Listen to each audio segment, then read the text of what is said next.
2 tedna pred začetkom sezone vse kaže, da bomo vendarle nastopili na državnem prvenstvu v reliju v Sloveniji tudi v letu 2009. Čeprav tudi v našem društvu finančna situacija ni ravno zavidljiva, se bomo nekako potrudili in bomo skušali odpeljati en, če ne ravno obsežen, pa vsaj kvaliteten program.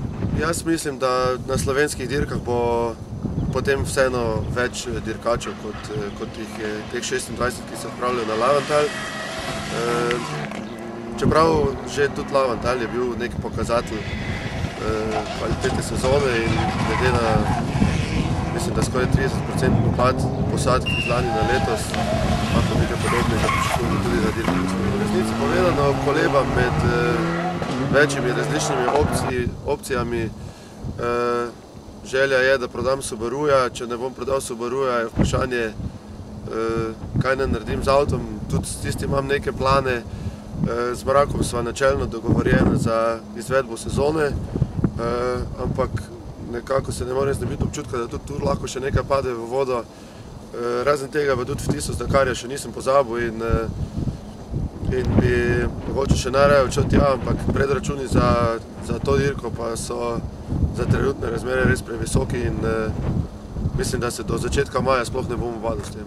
Odkrito povedano se državnega prvenstva ne veselim ravno najbolj in se na njega odpravljam izključno zato, ker pač me veseli dirkanje in zaradi tega, ker rad sedim v dirkalnem avtu in se vozim hitro.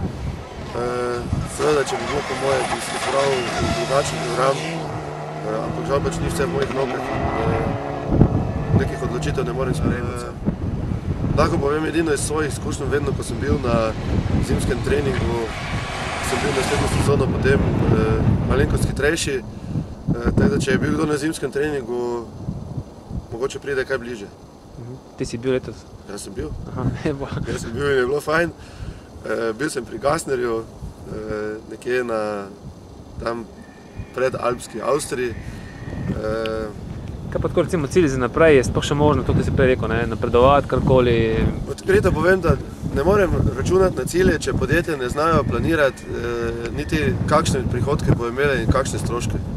Jaz vendarle podarjam, da moja sezona je skoraj izključno na plečih sponzorjev in od njih sem praktično čisto odvisen. Če se bodo odločili in investirali v reklamo na našem avtomobilu, potem bomo dirkali, če pa ne, pa ne. In tu ne morem narediti kaj dosti.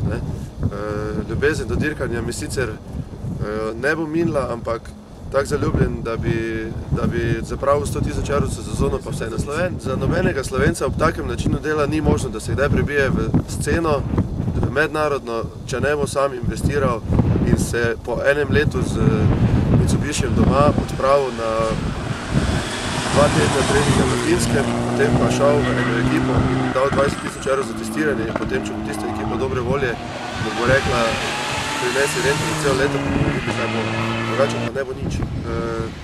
Ne vem, vse vedno jamramo o teh sponzorjih in kak nimajo posluha, ampak po drugi strani pa jih razumem. Mislim, razen je reba po meni, nobenega ni v medijih. Kaj zdaj hočemo narediti, pa se slepiti tukaj, da pa bo zdaj neka revolucija.